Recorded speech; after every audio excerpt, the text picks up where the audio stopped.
This program is made possible by Hay House, an international publisher helping people transform their lives through books, audios, and gifts that inform, enlighten, and inspire. On the web at www.hayhouse.com.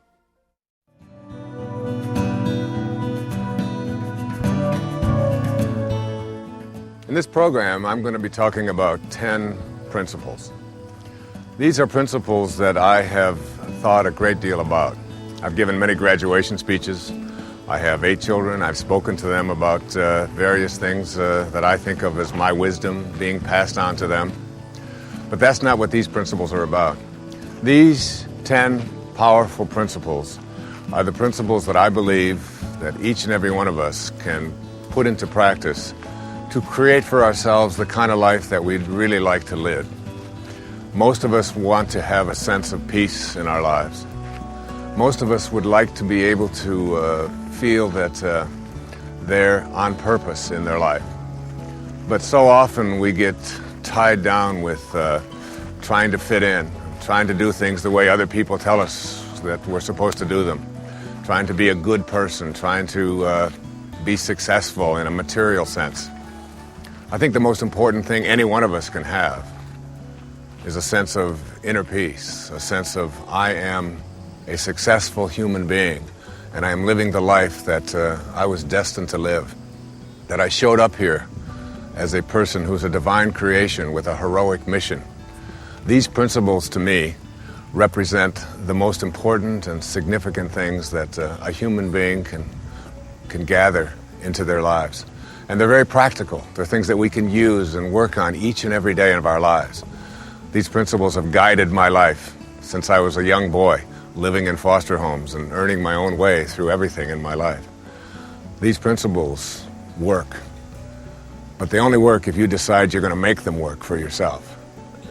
They're not about being what other people think you should be. They're about living the life that you are destined to live, about fulfilling your own sense of purpose as a human being. They're principles for inner peace, they're principles for success, but they have nothing to do with the material world. They have to do with looking within and connecting yourself to that great source that keeps all of us living and breathing in a fully functioning way.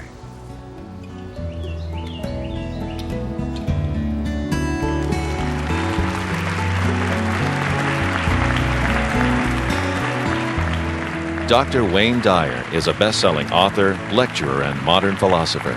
He holds a doctorate in counseling psychology and is America's leading teacher of transformational wisdom. Thank you. Thank you very kindly. We are here in a very special place.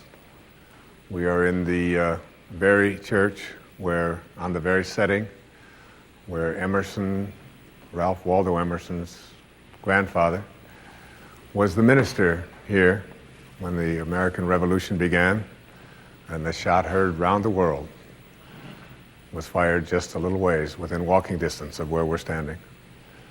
And it is a very special time for me because in my writing place, which is a very private place, I don't write with a computer.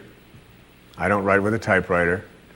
I put my left hand on the table and I take my right hand with a ballpoint pen and I have a pad of legal size paper and I allow whatever comes through to come through my heart and onto the page. And in that writing space, I have had a picture of 2 people on my desk. The 2 people that have been on my desk have been Ralph Waldo Emerson, who was called by many America's teacher, a man who just took the ideas that he felt burning in his breast and talked about them regardless of what others around might have felt or thought. He gave an address at the Harvard School of Divinity and wasn't invited back for 33 years because of the things that he said about how he felt man should become self-reliant and how spirituality ought to serve man rather than frighten him. On the other side of my desk is a picture of a man named Henry David Thoreau. And Thoreau was a man who decided even to go to prison rather than pay his taxes to a government who was doing some things that at that time he considered an abomination. And he went off to Walden Pond to live and wrote in his journal, "Simplify, simplify, simplify," to which Emerson reportedly responded, "I think one simplify would have sufficed." At any rate, these two giants, along with Bronson Alcott, who was the father of Louisa May Alcott, who wrote Little Women and so many other powerful books about the rights of a woman to be treated with equality at a time when such things weren't even considered. These were people who took stands on abolition when it was not a easy thing to do.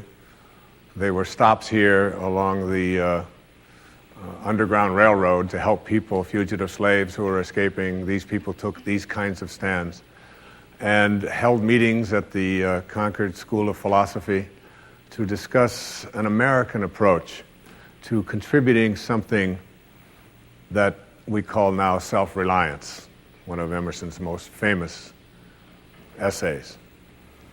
And I am honored to be here in the same city, on the same site, in a building that has been rebuilt, but where Emerson's grandfather was the minister.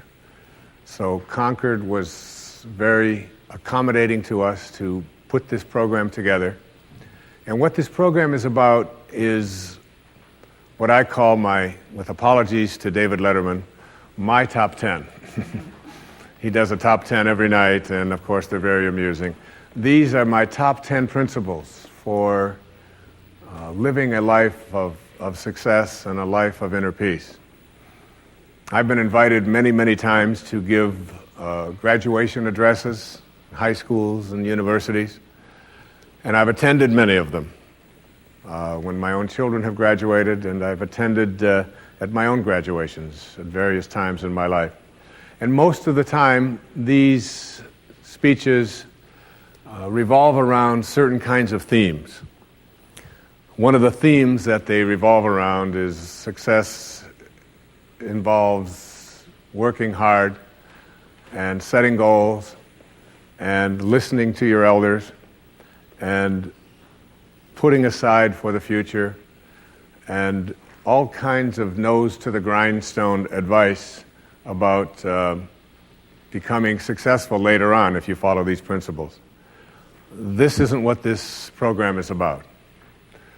I have put together what I think are principles that you can live and practice and go to work at each and every day, but these principles don't allow you to become just like everybody else.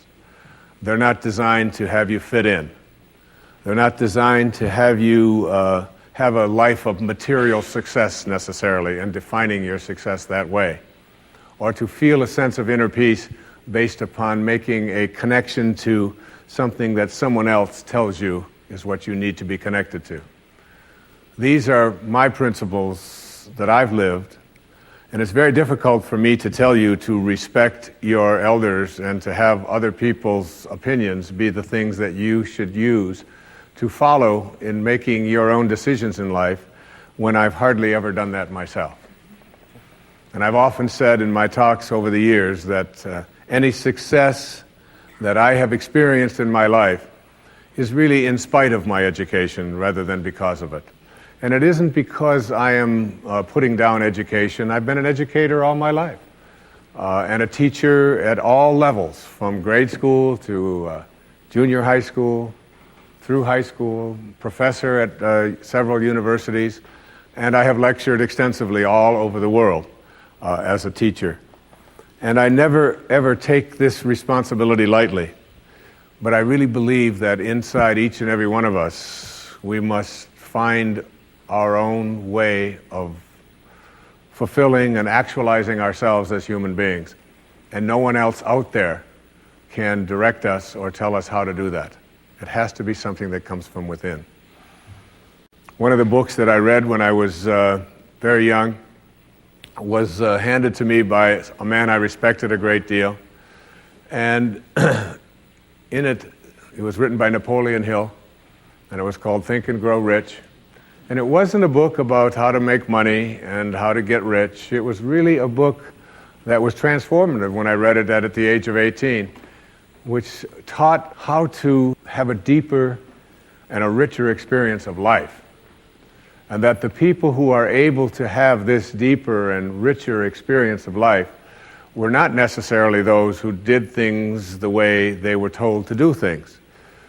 In fact, what they had that seemed to distinguish them more than anything else from those who didn't achieve a measure of success and inner peace in their lives was something that he called a burning desire.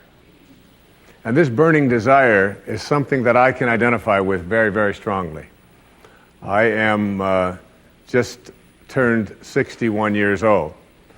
And at the age of 61, I can honestly say to you that I have never really in my life experienced something called scarcity.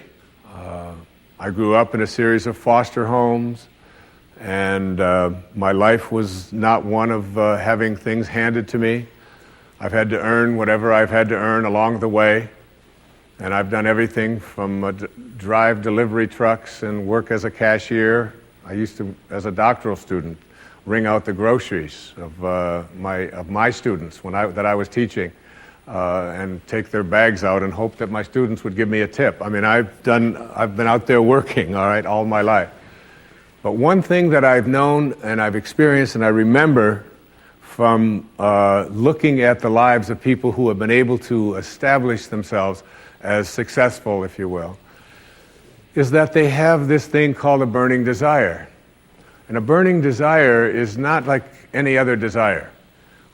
I mean, all of us have desires. I mean, if you want to eat your dinner, you have to have a desire to go get the food, or move from one room to another, or put the food onto a plate and heat it up, or whatever.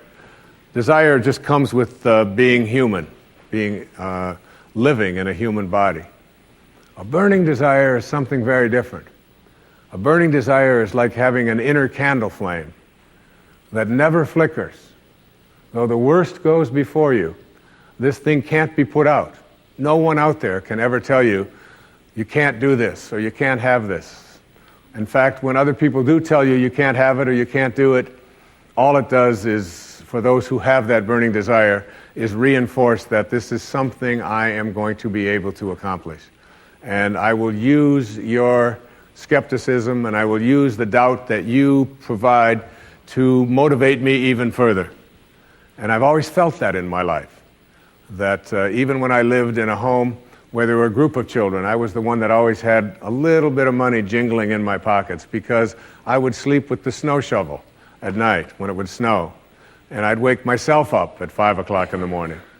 And I would take that snow shovel out and I would shovel the snow of all of the houses in the neighborhood without even asking anybody if they'd like it shoveled. And then I'd go back and knock on the door, and I was cute. I was a cute little kid. I had this blonde hair. I know that's hard to imagine. I've sent it all away now. And I would just stand there and say, I shoveled your snow for you. And sometimes I would get a nickel or a dime. I even got a quarter on a couple of occasions. That doesn't sound like much, but that was 1946, 47. That's equivalent to $6,000 in today's money, all right? And I can remember the other kids always saying, Wayne is the one that had money jingling in his pocket. And it wasn't because I had any special abilities that the others didn't have. It was because I had this thing called a burning desire to be able to have within me whatever I needed to be able to purchase the things that I wanted. And that burning desire has been something I've had with me, and it's why I put a program together just like this. Because I believe so strongly in the message of public television. I believe so strongly in the idea that we have a spiritual deficit in this country, and that we don't have an information deficit. There's plenty of that. But there's a deficit of spirit, a deficit that says there's not enough of us that feel connected to the highest and the greatest part of ourselves. And these top 10 principles that I have put together here for this program, you might want to jot down. You might want to go into your desk and just take out a little piece of paper. But I think if you practice them and look at them and see them, they come from someone who's had a burning desire, but has also been living a life in which I have felt independent of the opinions of others in terms of whether or not I should or shouldn't be doing that. There's something that I allow to consult myself, within myself, rather than looking outside to see if this is right or not. And so let me just I'll number them and I'll go through them and I'll give you some examples of them, and you decide whether they're to your liking or whether they work or not. The first of these principles came from a Vedantic scholar in the 10th century. His name was Tilopa. It's not exactly bestseller books, but it's the kind of thing that really excites me, because I think of going back 1,000 years or 2,000 years and reading what some of the greatest minds had to say and how open they were to the potentiality that each and every one of us have for greatness. And this first principle says, as Tilopa put it, have a mind that is open to everything and attached to nothing. One of the central principles of my life is that no one knows enough to be a pessimist about anything.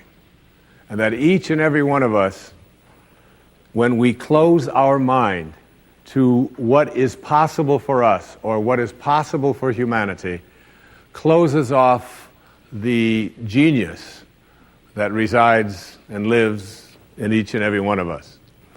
Having an open mind doesn't necessarily mean finding fault with all of the things that you've been taught by others. It means opening yourself up to the potentiality and the possibility that anything and everything is possible.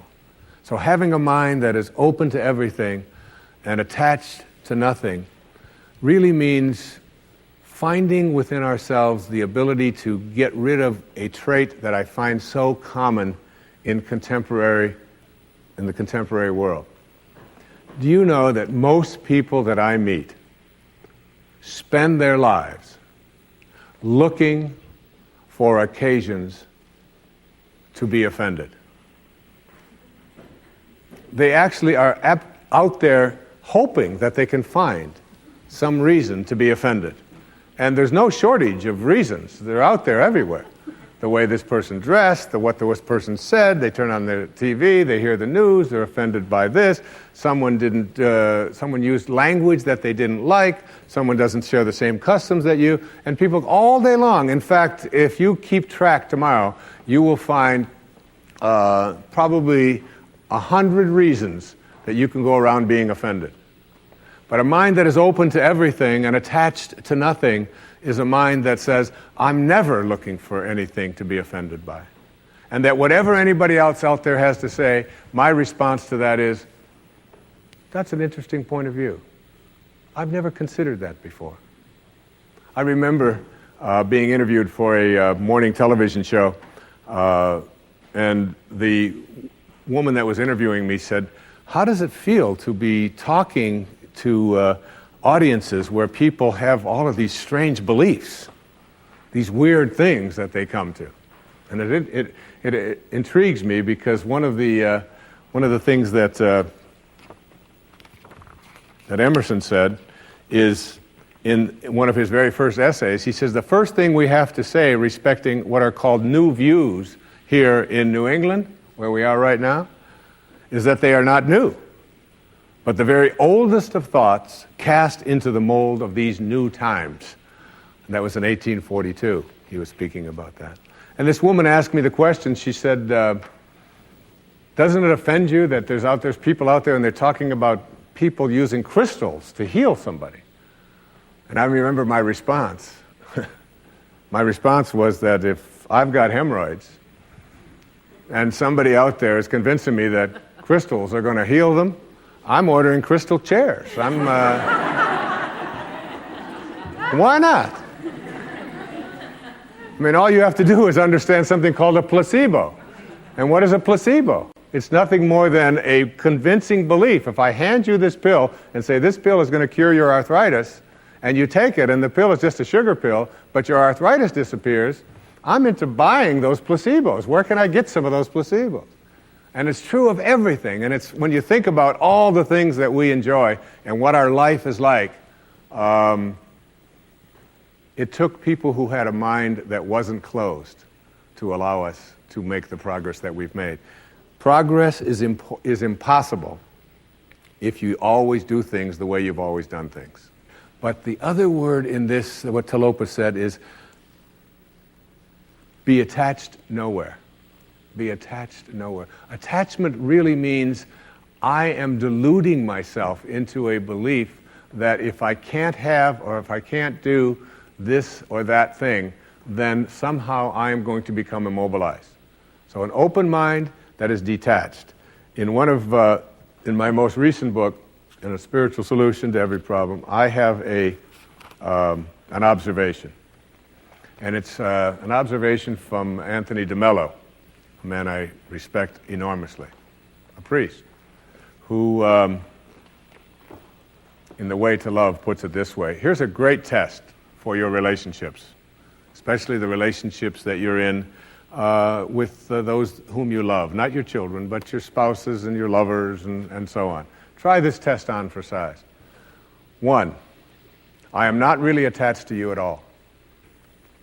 I am merely deluding myself into the belief that without you, I will not be happy.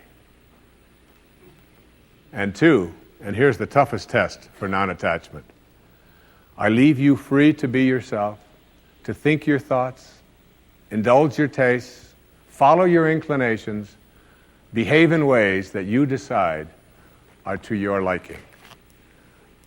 How's that for a challenge? And so what most of us do in our relationships and why they are not as successful as we would like them to be is that we become attached and we tell ourselves that if this person behaves in a way that I find offensive, then I can't be happy. I make my happiness, my fulfillment dependent upon those people that I love being what I think that they should be. And detachment doesn't mean being a victim. It just simply means I know that I can make my life fulfilled and happy by having a mind that is open to everything and attached nowhere. The second principle is a very simple principle. It says you can't give away what you don't have. Now it sounds ridiculous, okay? But it's more than what meets the ear as you hear this. You can't give away what you don't have. People who are not good at giving away love can't give away love because they don't have it to give away. If I want to give you a dozen oranges, I can't give you those dozen oranges unless I go out and pick up 12 oranges someplace. Otherwise, all it is just empty rhetoric. And the same thing is true of virtually everything in your life. You can't give away love for others if you don't have love in here to give away. If what you have in here is contempt, if what you have in here is anger, if what you have in here is fear, then these are the things you're going to be giving away in your life. And I've often thought, and I really believe very strongly that there's a law, sort of a law in the universe. I call it the law of attraction. And the law of attraction is one that works like this. You get back from the universe, from the world, what it is that you put out there in the world. And if you're putting out there into the world that I am not worthy of attracting something beautiful into my life, that the universe will respond back to you with exactly that message. And there are people who come to me and who came to me for years when I had my own counseling practice and so on, and they would say to me, I just keep attracting the same kind of people, the same kind of events, the same kind of losers into my life. Why is that? Why do I keep doing that? And I keep attracting an absence of abundance. I just can't seem to attract abundance into my life. I'm always behind the 8 ball. I'm never getting ahead. And I suggest to them, I said, did it ever occur to you that that's the very kind of message you're sending out to the world and out to the universe? That the ocean of abundance is there. And you can go to that ocean of abundance, and you can take a Mack truck, and you can fill it up 20 times a day, and take it out of there, and guess what? It doesn't impact at all the ocean of abundance. It doesn't even go down a zillionth of an inch. It's unlimited. Or you can go to the same ocean of abundance with a eyedropper, and you can just take this much out once a month and say, that's all that seems to be available for me. And the interesting thing for me is that when people go to this ocean of abundance, this unlimited world, all that I have is thine, it says in the holy books. All that I have is thine. It's all there for you. But if you believe inside that it's limited, that you can only get so much, that other people are going to get it before you do, then you'll find yourself creating that very same thing. And the even more interesting part about this, you can't give away what you don't have principle, is that if your message to the universe is gimme, gimme, gimme, which is a lot of people's message to the universe. I want this from you, I want that from you, please give me this, I have to have that. That's what their prayer is like, that's what their message is, and they say, I want this from the universe, gimme, gimme, gimme. The universe's response back to that kind of a mentality is exactly the same. The universe will say right back to you over and over again, gimme, gimme, gimme. And you'll find yourself never ever arriving, but always being in a state of striving, always feeling as if you're being neglected, never feeling as if you have enough, always feeling as if you're being shortchanged, because you're constantly under the pressure to give, to get back what the universe is demanding from you.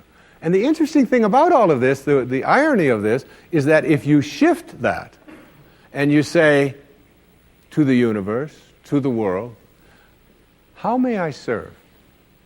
How may I serve?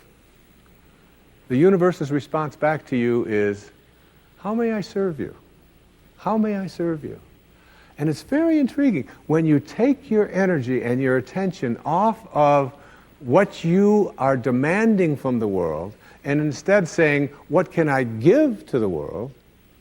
And it's really the basis behind that very famous line of the President John Kennedy's inaugural address. Ask not what your country can do, ask what you can do for your country. And the irony of that is, and I've learned that in my own life, that when I stopped thinking about what was in it for Wayne Dyer and how much could I get, and I began to shift and say, how can I help you? How can I give to you? What can I do for you? And people who write to me, I send them something. When I encounter somebody that needs help of some kind, I'm very often just giving that to them. And then I find that it just keeps coming back into my life. And once I shifted that energy off of what can I have into what can I give, it seemed to me that the universe responded back with the very same message. What can I give to you? And the most incredible and wonderful and beautiful abundance has flowed into my life in every way that I can possibly think of. You can't give away what you don't have. So take a look at an inventory of what you do have. How much do you love yourself? How much kindness do you have in you? How much peace do you have in you? How much joy do you have in you? And if you're able to give that away as many times as you can in a given day, watch and see how much more of that continues to show up and come back in your life. Okay? The third principle is one of my very favorites. It's called, there are no justified resentments. And this is a very difficult principle for many people to get, but one that I believe very strongly in. I was in a group one time of drug addicts and alcoholics. And I was one of the people that was a sponsor and leading this group. And the sign on the wall said, "There are no justified resentments in this group." And what I said to that group that night was, no matter what anybody says to you here, no matter what kind of anger comes directed towards you, no matter how much hate you may encounter showing up in your life, there are no justified resentments. Meaning that if you carry around resentment inside of you about anything or about anyone, and I'm talking about the person that you lent money to and hasn't paid you back, I'm talking about the person in your life that you feel was abusive in your life, I'm talking about the person who walked out on you and left you for somebody else, I'm talking about all of the things that you have justified in your heart and in your life that you have the right to be resentful about. And I'm suggesting to you that those resentments will always end up harming you and creating in you a sense of despair. I've often said that no one ever dies from a snake bite. The snake bite will never kill you. You cannot be unbitten. Once you're bitten, you're bitten. But it's the venom that continues to pour through your system after the bite that will end up destroying you. So now you have to take a look at all of the resentments that you may have in your life. And I'd like to suggest to you that I think there is a wonderful metaphor for this that I have created in my life for how to make this work. And I think that Regis Philbin is the one who's responsible for it, all right? My buddy Regis. There's a show called Who Wants to Be a Millionaire that has been popular all over the world. I'm in South Africa, it comes on, all right? I was in Australia, and they've got their own Australian version. And in Greece, they have the Greek edition of Who Wants to Be a Millionaire. And basically, this show has two levels that you have to get to. Now, the first level is the $1,000 level. And at the $1,000 level, you basically have to answer a question like, on your hand, you have some digits. Those digits on your hand are called your feet, your nose, your ears, your fingers. And everybody who ever goes on the show has this horrible dread that they're going to go out on one of those questions, right? So basically, in order to get to the $1,000 level, all you have to do is answer 5 pretty simple questions in order to get to the $1,000 level. Now, on this program, the $1,000 level for you in this metaphor means that you will leave with something if you get this. At least get this. This is the $1,000 level. You must send blame out of your life for any conditions of your life. Blame has to go. All right? Now, blame means if you're sitting there with a disease, you say without guilt, it's mine, I take responsibility for it. This means that if you have been through any tough circumstances in your life, this means if you have a minimal amount of financial security in your life, this means if your children don't get along with you, this means that if your neighbors are taking up a petition to get you out of the neighborhood, whatever it might be that's going on in your life, you name it, and everybody across this great country and across this world has a series of these things that you're willing to say, I am here because of the choices that I have made right now. I'm willing to say that. Even though it's difficult, and we know it's really not your fault. We know really there's a lot of people out there who are really bad, all right? But you're willing to say no blame. That's the first level, all right? That's where you understand no justified resentment. And then on the Who Wants to Be a Millionaire show, there is what is called the $32,000 level. And the $32,000 level is not only an opportunity for you to walk away with a sizable amount of goodies, which you can walk away from tonight in this program. but it also is the door opener to multi-wealth. But you got to get to this in order to have an opportunity to move into these transcendent levels, all right? Millionaire spiritual status, all right? You got to get through these next 5 questions. And this $32,000 question, or level rather, comes to this. It came to me from a quotation that I used in the writing of a spiritual solution to every problem. I read a book that was written a couple of thousand years ago by Patanjali, the Yoga Sutras, the aphorisms of Patanjali. And one of those sutras, one of those aphorisms, observations that this brilliant man made almost 2,000 years ago was this. He said, if you become steadfast in your abstentions of thoughts of harm directed towards others, all living creatures will cease to feel enmity in your presence. Now this translates to blame, pretty basic, no more blame. I'm just not going to assign responsibility to other people for where I am, because now I have an opportunity to get rid of it. If I think someone else caused it, then I've got to wait for somebody else to change in order for me to get rid of it, and you might wait forever for that. But if I take responsibility for it, I can do something, including move on, which might be the most important thing to do. All right? But at the higher level, when there are no justified resentments, what you are doing is what St. Francis did, Francesco.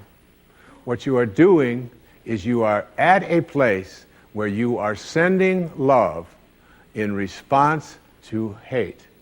You are literally saying, no matter what comes my way, I am going to be steadfast in my abstention of thoughts of harm directed toward others. I'm going to work hard at, no matter what comes my way, having it come out of me what I want to come out of me, and that is love, and that is a higher energy. And if you can get to that level, Patanjali said, all living creatures will cease to feel enmity in your presence. I have a little girl, a precious little girl. I have 6 precious girls and 2 precious sons, but I have a little girl who is almost 12. And she loves animals like no one I've ever met in my life. I mean, her whole life revolves around animals. And when we walk in the woods, butterflies avoid me, fly away from people around, and they come and they land right on her arm, and it happens all the time. All living creatures, she couldn't have a thought of harm directed towards any living creature. And Patanjali said to us, all living creatures will cease to feel fear or enmity or anger in the presence of those who can send love in response to hate. That's what I mean when I say there are no justified resentments. What I'd like to do, I'd like to share a little story here with you. It's a very tender story. It was sent to me by someone who sends me beautiful things in the mail. And I call it the Teddy story. And I'd like to read this to you, if I can do it without tearing up. And this story illustrates this as well as anything I've ever seen. There's a story many years ago of an elementary school teacher. Her name was Mrs. Thompson. As she stood in front of her 5th grade class on the very first day of school, she told the children a lie. Like most teachers, she looked at her students and said that she loved them all the same. But that was impossible, because there in the front row, slumped in his seat, was a little boy named Teddy Stoddard. Mrs. Thompson had watched Teddy the year before and noticed that he didn't play well with the other children, that his clothes were messy, and that he constantly needed a bath. Teddy could be unpleasant. It got to the point where Mrs. Thompson would actually take delight in marking his papers with a broad red pen and making bold X's and then putting a big F at the top of his papers. At the school where Mrs. Thompson taught, she was required to review each child's past records, and she put Teddy's off until last. However, when she reviewed his file, she was in for a surprise. Teddy's first grade teacher wrote, "Teddy is a bright child with a ready laugh. He does his work neatly and he has good manners. He's a joy to be around."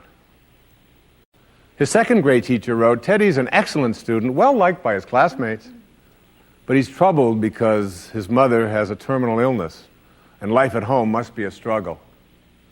His third grade teacher wrote, "His mother's death has been hard on him. He tries to do his best, but his father doesn't show much interest, and his home life will soon affect him if steps aren't taken." Teddy's fourth grade teacher wrote, "Teddy's withdrawn and doesn't show up much interest in school. He doesn't have many friends, and sometimes he even sleeps in class." By now, Mrs. Thompson realized the problem, and she was ashamed of herself. She felt even worse when her students brought her Christmas presents wrapped in beautiful ribbons and bright paper, except for Teddy's. His present was clumsily wrapped in heavy brown paper that he got from the grocery bag. Mrs. Thompson took pains to open it in the middle of the other presents. Some of the children started to laugh when she found a rhinestone bracelet with some of the stones missing and a bottle that was 1/4 full of perfume. But she stifled her children's laughter when she exclaimed how pretty the bracelet was, putting it on and dabbing some of the perfume on her wrist. Teddy Stoddard stayed after school that day just long enough to say, "Mrs. Thompson, today you smell just like my mom used to." After the children left, she cried for at least an hour. On the very day, she quit teaching reading, writing, and arithmetic, and instead, she began to teach children. Mrs. Thompson paid particular attention to Teddy. As she worked with him and his mind seemed to come alive, the more she encouraged him, the faster he responded.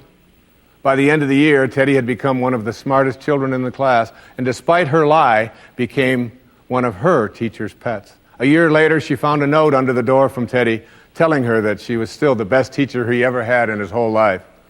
6 years went by before she got another note from Teddy. He then wrote that he had finished high school third in his class, and she was still the best teacher he ever had in his whole life. 4 years after that, she got another letter saying that while things had been tough at times, he stayed in school and stuck with it, and would soon graduate from college with the highest of honors. He assured Mrs. Thompson that she was still the very best and favorite teacher he ever had in his whole life. Then 4 more years passed, and yet another letter came. This time he explained that after he got his bachelor's degree, he decided to go a little further. The letter explained that she was still the best and favorite teacher he ever had, but now his name was a little longer. The letter was signed Theodore F. Stoddard, M.D. But the story doesn't end there. You see, there was yet another letter that spring. Teddy said he'd met this girl and was going to be married. He explained that his father had died a couple of years ago, and he was wondering if Mrs. Thompson might agree to sit in the place at the wedding that was usually reserved for the mother of the groom. Of course, Mrs. Thompson did, and guess what? She wore that bracelet, the one with the several rhinestones missing. And she made sure she was wearing the perfume that Teddy remembered his mother wearing on their last Christmas together. They hugged each other, and Dr. Stoddard whispered in Mrs. Thompson's ear, "Thank you so much for making me feel important and showing me that I could make a difference." Mrs. Thompson came with tears in her eyes and whispered back, "Teddy, you have it all wrong. You were the one who taught me that I could make a difference. I didn't know how to teach until I met you." Isn't that a beautiful story? Yeah.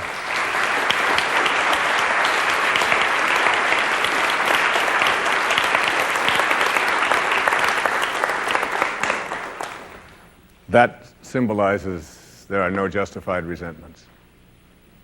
Work at reaching that $32,000 level, the place where the only thing you have to send is love, because that's what's inside. And that's the message of our greatest spiritual teachers. That's all they ever had to give away. The next principle I call "Don't die with your music still in you."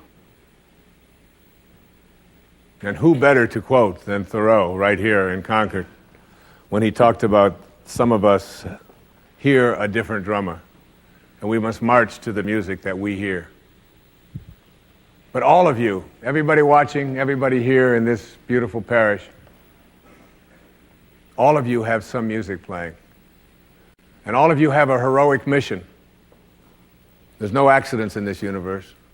We all show up here with a purpose. There's an intelligence that is a part of everything and everyone, and all of us are connected to it. And too many of us are afraid to listen to that music and march to it. You out there, I know you have a book you wanted to write. I know there's a composition you wanted to compose. I know there's a song you want to sing someplace. Maybe you want to raise horses out in Montana. Or maybe you want to open up an ice cream shop on Cape Cod. Who knows what it may be. Maybe you just want to travel and see the world. Maybe you want to go into a relationship with someone but you've been afraid to, but your heart says it's the right thing to do. All of us feel something.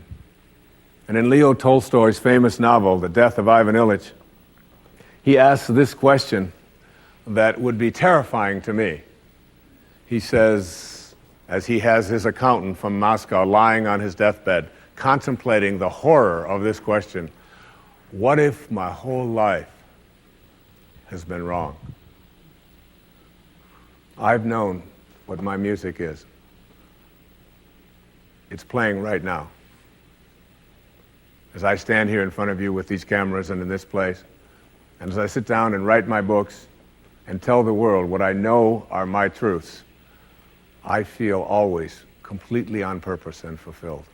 And no time will I ever come to the end of my life and say, what if my whole life has been wrong? Whoever you are, whatever that music is, however distant it may sound, however strange, however weird others may interpret it to be, don't get to the end of your life and know that you're going to leave and not have it played yet.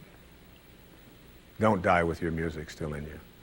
It's the message of the greatest teachers who've ever walked among us. It's the message I give to you today as one of the principles for success and peace in your life. The next principle I call embracing silence. And embracing silence is not that I say this to you because it's so important to be quiet. What I have learned, I have a dear friend, and many of you know, we've put out tapes together, we've appeared on stages all over the world together. He's like a brother to me. His name is Dr. Deepak Chopra, a medical doctor, and a dear and close friend. And whenever anything is going on in my family, if I'm having a problem with one of my children or in my own life, and if I call him up and I'll say, Deepak, or his wife Rita, I'll say, Deepak, what do you think I should do? He always has the same answer, meditate. I'll say, yes, Deepak, I understand meditate, but I said, what do you think? He said, Wayne, go deep inside and meditate. Always meditate. I'll say, will you put Rita on? Wayne, meditate. I say, all right. And you know, I've learned a lot in meditation. But what I know most about getting quiet and getting peaceful is this, that there's only one power in the universe, and it doesn't matter what you call it. You can call it soul, spirit, consciousness, God. You can call it Louise. You can call it anything that you want. But as Alan Watts said, you can't get wet from the word water. It's not what we call something that gives it its substance. And this one power, this one force that flows through everything and allows everything to be, is indivisible. You can't cut it in half. You can't divide it. It's one. It's knowing the one. And everything in your life is almost always given a division. Male, female, young, old, tall, short, black, white, good, bad, up, down. These are all dichotomies. These are all these splits that we all have in our lives. The whole physical world that we live in and are immersed in, it's always immersed in this division. I used to teach a course at St. John's University in New York, and I used to tell my students when I was trying to teach this principle, anybody who can come to class and bring with them a magnet that only has a North Pole, I'll give you an A in the course. You don't ever have to attend another class. And no matter how thin they would slice that magnet, There was always the South Pole, because the physical world is made up of dichotomies. But we have to learn to fuse the dichotomies. And in fusing the dichotomies and blending the one, that's what silence does for us. That's why embracing silence is so powerful. Because no matter how many times you cut silence in half, it's like zero. You still only get silence. In Zen, they say it's the space between the bars that holds the tiger. And it's the silence between the notes that makes the music. These words that are coming out of my mouth right now come out of the silence. And finding that silence and embracing it means that you go to the place within you that you cannot divide. Just like you can't divide the source, the one, the spirit. You can't divide that either. It's only one. So when you go into your silence and you begin to practice meditation and you begin to make this a part of your life and embrace silence, what you discover is this is where you'll come to know your source. You'll make conscious contact with your source. I can't tell you how many people that have come to me who have suffered from serious illnesses, who've been given diagnoses that it's terminal and that you can't do it, who have gone out to the wilderness and have decided that I am going to commune with nature. And the transcendentalists, Thoreau and Emerson, they believed that nature was our source and that we were all products of nature. And if you can get back to your source, if you can get back to that feeling of being with spirit, that's where healing can take place. And I've had wonderful stories of people who've told me that it was when I began to embrace that silence that I began to feel more connected to my source. Embrace silence because it's a way to come to know God, to know your source. Both are indivisible. And the only experience you can have in your daily life that even comes close to a spiritual awakening is silence. The next principle I call giving up your personal history. And I learned it from a man named Carlos Castaneda, who once said that one day, he said, I finally realized that I no longer needed a personal history. And just like drinking, he said, I gave it up. And that, and only that, has made all the difference in the world. You know the nice thing about giving up your personal history is that if you don't have a story, you don't have to live up to it. All of us have these bags of manure that we carry around with us called our past. And the people who have done things to us and the events and the circumstances, all of this stuff that we use and we bond to. And we bond ourselves to these wounds of our past and we identify ourselves on the basis of these wounds. And every once in a while we set it down and we reach in there and we smear it all over ourselves. And then we wonder, why does my life smell so bad? I don't understand this. When in fact, the now, this moment, merging yourself into the now means that you may have been in a relationship. I had a woman from Holland who came over to see me whose husband had left her after 25 years. She had 4 children and she just had been on the verge of suicide. And she was losing weight and she was depressed and she was taking all kinds of drugs for it and she was getting sicker and sicker because she just couldn't get over it. And she came to a book signing that I was doing at a bookstore down in Florida. And she said, you've got to say something to me. You've got to say something to me that will help me to get over this. And I told her this line. I said, give up your personal history. Merge yourself here, now, into this moment. And those 25 years are something, if you want to understand how to do it, think of your past as, this hat. And this is your past. Now, you can't just set this thing down over here and walk away from it and give up your personal history because you'll always have it there to look back at. What you do is you pick up your past and you embrace it.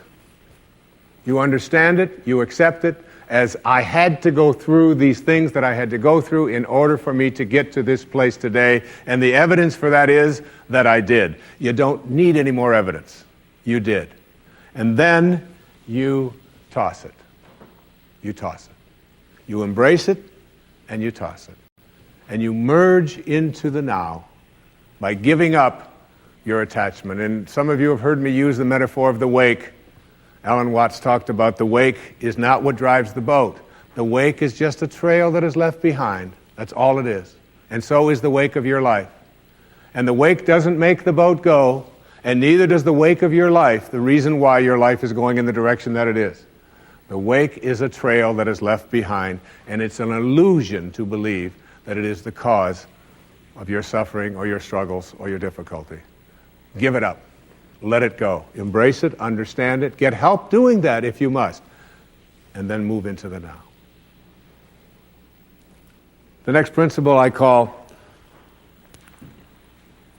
it's from a line of Albert Einstein. He said, you can't solve a problem with the same mind that created it. In order to work at solving these things called problems in your life, you have to change your mind. It is your mind where they live. It is your mind that created them. There is where you experience them. They're all illusions. You must change your mind. Literally rewrite your agreement with reality. One of the things I had said earlier is that one of the most difficult things to do in the world is to admit that you were wrong. Admitting that you were wrong is nothing more than saying, I have been making choices with my mind that have created things in my life that are not working. And I no longer intend to continue making those choices. I was wrong. You don't have to make a declaration of it. You don't have to go out and feel guilty about it. You just simply say, it didn't work. The relationship that I was in before, I behaved in these ways. I didn't realize that it wasn't working for me. Now I do, and this is where I choose to be now. The secret of a successful relationship is, to me, understanding that you put your attention and your energy in a person on what you love rather than what you don't love. Robert Frost said it so beautifully. We love the things we love for what they are. For what they are. Not for what they ought to be, not for what they used to be, but for what they are. So when you look into the eyes of a person you're in a relationship with, whether it's your children, you catch them doing things right as much as you possibly can. That oftentimes takes a lot of hunting, but you'll find it. And when you think that my relationship isn't working, remember, it's in my mind. What am I thinking about that person? And if I could just change my mind and put my thoughts on what I love about this person and keep them there, that makes the relationship flourish. And there are people who go through their entire relationship history with no anger, no hatred, no bitterness, and only love. The next principle is, I call it treating yourself as if you already were what you would like to become. In other words, you get out in front of your life and you see yourself as having already what you know you'd like to have and deserve to have. My children know how to do this perfectly. I have a daughter who wanted a prom dress, and the prom dress was way outside the budget that I thought a prom dress should be. I thought a prom dress shouldn't cost over $20, so I do have a problem, right? But I upped it to somewhere around $250. I don't know how much, whatever. To me, it was still more than I paid for my first house, okay? But at any rate, she called and said, Dad, this is the only prom dress I could wear. I've got to wear this prom dress. If I don't wear this prom dress, it's just on and on and on with this wonderful. And I saw a wonderful book about how to raise teenage daughters.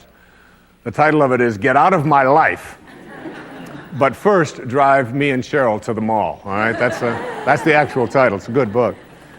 And so I told Serena, I said, it's just beyond the budget. I've got a certain amount of money that I'm willing to put for it. And she said, but I've already seen myself wearing it. I've already tried it on. I have a picture of myself in the dress in my living room, and I've already showed it to the guy who's taking me to the prom. I mean, it was this whole thing about, and she already saw herself in it. I said, well, if you see yourself in it, then you're going to have to also see yourself as earning the difference between what I'm willing to pay. And she drew up a contract. She went onto the computer, and on the background of the computer, you know, where they have these little background things they put on, there was 500 pictures of the dress, all right? And she signed a contract and said, I'll babysit, I'll do this, I'll do that, and I will pay the difference. And she did, and she wore the dress, because she understood that you treat yourself as if you already are what you'd like to become. There's a genius in you. You have to treat yourself as if you already were that genius. There's something you're completely capable of. See yourself as already there. Then you'll act upon those thoughts, because the ancestor to every action, said Emerson, is a thought. The next principle is called treasuring your divinity. Treasuring your divinity. There's a wonderful observation that I saw from Emerson in Self-Reliance.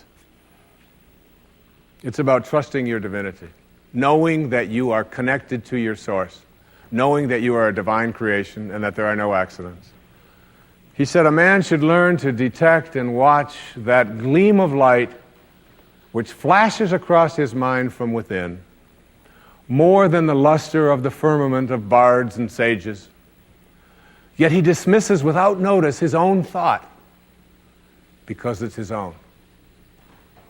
In every work of genius, we recognize our own rejected thoughts. They come back to us with a certain alienated majesty. We often reject our thoughts, and we see the things that we think of as grand and as genius, and we reject them because they're our own. Treasuring our divinity instead of being terrified of it. Knowing that I am always connected to my source. There is no way that I cannot, because it is in you, and I am in you, and you are in me, and you can never be separated from it. There is no place that this source is not. It grows everybody's fingernails. It beats everybody's hearts. It digests everybody's foods. It opens all the flowers, and you're always connected to it. And finally, the last principle I call wisdom is avoiding all thoughts which weaken you. You know, every thought has an energy, just like everything else in the universe. And if you have a thought of shame, it will weaken your muscles. And what is your heart but a muscle? If you raise a child who believe in shame and feel ashamed of themselves, every time they think that shameful thought, they will be weakened. And if you have a thought of fear, and if you have a thought of stress, and you have a thought of anguish and anxiety, all of these thoughts and many more are the thoughts that will always weaken you. When you are having a thought that you know is disempowering you, shift it. Shift it to one that is empowering rather than disempowering. And the thoughts that empower are thoughts of neutrality and willingness and love, and ultimately thoughts of divinity. And when you see a troubled person who is out there struggling at the highest level of unity consciousness or God consciousness or spiritual consciousness, you recognize yourself in all that you see. There, but for the grace of God, go I. And I am connected to that person. Changing your thoughts. I appeared on the Tonight Show many years ago, several times, quite a few times.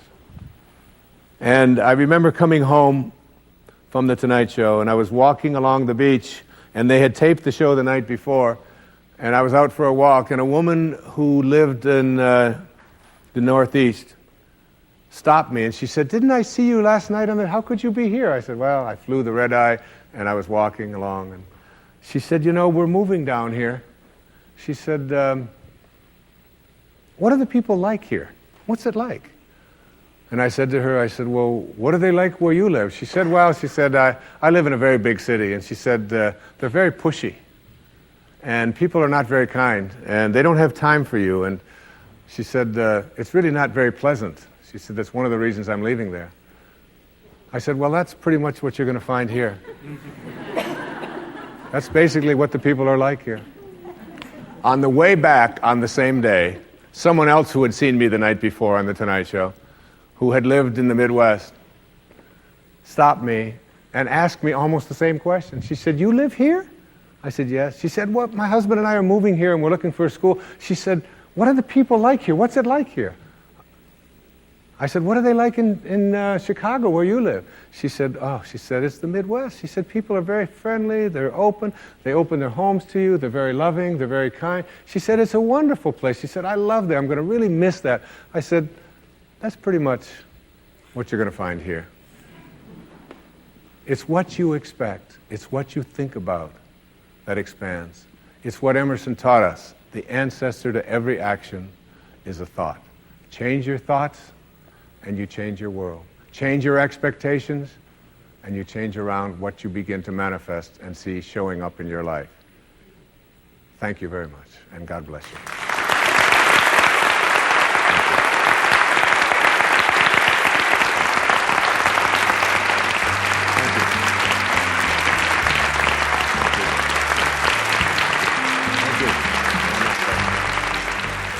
Coming up next, a special bonus segment.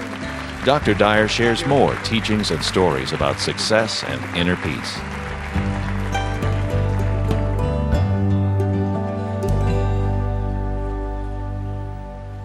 I'm walking on the very grounds that Ralph Waldo Emerson, Henry David Thoreau actually walked on in their lifetime. And one of the most important things that Emerson said to all of us is that the whole course of things is to teach us faith. And teaching us faith isn't really about teaching us religion as much as it's teaching us faith in ourselves. A belief that we are connected to something that is greater and grander than all of us, and that which we are connected to is divine, that we are all divine beings, and that each and every one of us ought to really consider very strongly treating ourselves that way at all times in our lives, recognizing the importance of our own thoughts, reminding ourselves that what we think about is what expands into our lives, and that our thoughts are the most powerful force that we have. They're our connection to eternity, so that each and every one of us should be remembering what Emerson and Thoreau and Louisa May Alcott and so many of those people who lived right here wrote about and talked about and encouraged us to form a transcendent view of ourselves and of our world. One of my very favorite words that was invented by a man who was a great teacher of mine, his name was Carl Jung. He called it synchronicity. And it's a term that reflects sort of a place where you can get to in your life where you can have a collaboration with fate almost, where you can begin to see things showing up into your life just because you were thinking them. And for some of us who are very practical minded, we think, well, that's absolutely impossible. All of these things are just coincidences. But the word coincidence is an interesting word. In mathematics, coincidence refers to angles that coincide. And in mathematics, two angles that coincide are said to be two angles that fit together perfectly. And we have taken a term that means things that fit together perfectly and assume that somehow it's all done accidentally. But in a universe in which there is an intelligence guiding everything, there are no accidents. One of my favorite ways of describing this, I did with a friend of mine years ago on some tapes. His name was Deepak Chopra. And Deepak and I were in front of an audience in London. And we all of a sudden started dialoguing about how to get strawberry ice cream. And we came up with there are 4 ways to get strawberry ice cream. And they raised in level and consciousness from the lowest to the highest. So the first way of getting strawberry ice cream is to have a thought. Everything always starts with our thoughts. And the thought is, gee, I'd really like to have some strawberry ice cream. And then you act upon that thought. You get up, you get on your bicycle, you get into your car, you go for a walk, you go to the store, you purchase your strawberry ice cream, and you come home and you say, I've got strawberry ice cream. And we don't think that that's too amazing. But if you really look at it, it is very amazing, because that thought is invisible, it's formless, it's internal someplace. We know there's a command center in our brain but we've never seen the commander that's in there who says, I think I'd like to have some strawberry ice cream. So it's a pretty amazing process. Have a thought and then act upon it. The second way to get strawberry ice cream is to have a thought, gee, I'd really like to have some strawberry ice cream, and you stay right where you are, and you send one of your children off to get the strawberry ice cream. And this is a higher level of consciousness, because here you are just sitting there having a thought, and you just express a word, and someone else goes off, gets the strawberry ice cream, brings it back to you, and you think, this isn't too bad a way of doing it. The third way we talked about on stage was the more intriguing way. And the third way to get strawberry ice cream is to have a thought, gee, I'd really like to have some strawberry ice cream. And then someone walks by, and they say to you, excuse me, is this your strawberry ice cream? And when that happens, you go, whoa, booga, booga, booga. And you call everybody that you know, and you tell them, you can't believe what happened today. I was just thinking about having some strawberry ice cream, and a stranger just walked by, and there it was, and he handed it to me. This is what Jung called synchronicity. And this idea that you have a thought, perhaps it's a thought about a sister that you haven't talked to in 5 years, and she lives on the other side of the country, and you can't get her out of your mind. And that thought represents an energy. And that energy says, gee, I'd really like to talk to my sister, but I haven't talked to her in a long time. And all of a sudden the telephone rings, and there's a feeling in here. And that feeling says, gee, I bet you that's my sister. And you pick it up, and sure enough, that's her. That's her calling you. And everybody that's out there has these kinds of experiences. You have a thought about something. I can remember one time having a thought about getting my screen doors fixed. And I had been given a hard time at home about get your screen doors fixed. And I just hate fixing screen doors.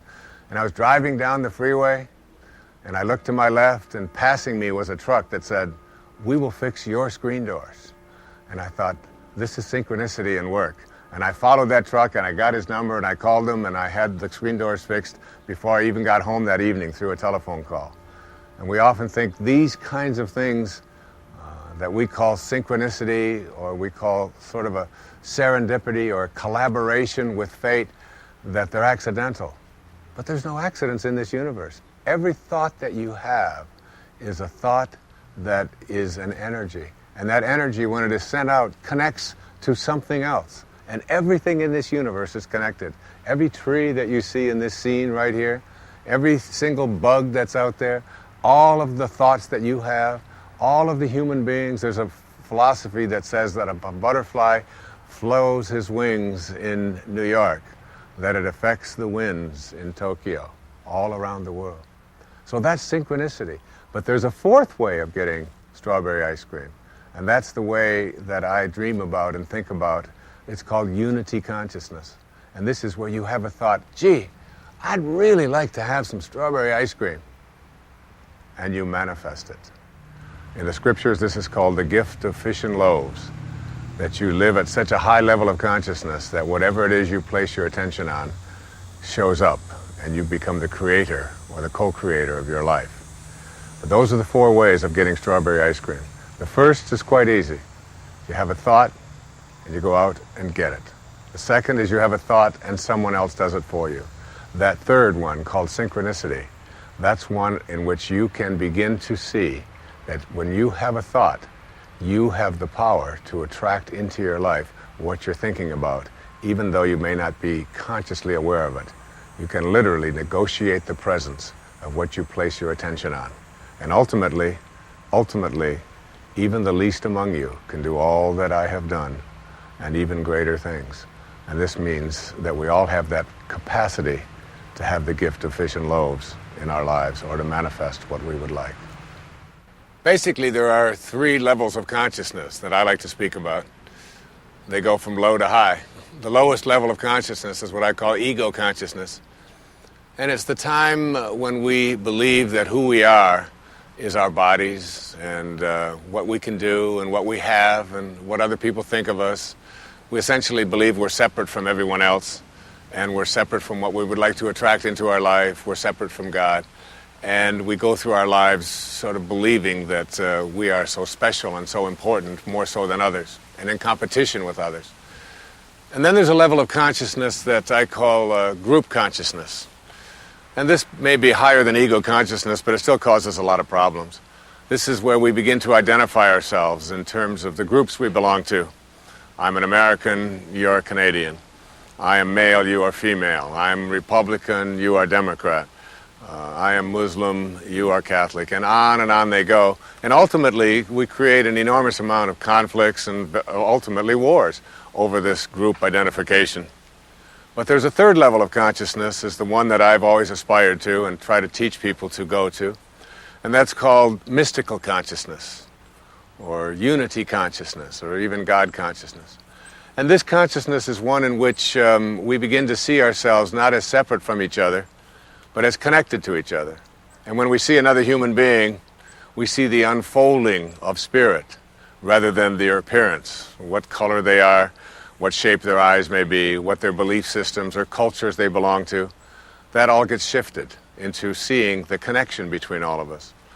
And my friend Ram Dass, many, many years ago, tells a wonderful story that illustrates how difficult it is for some people to understand this level of consciousness. And he tells a story of a shepherd.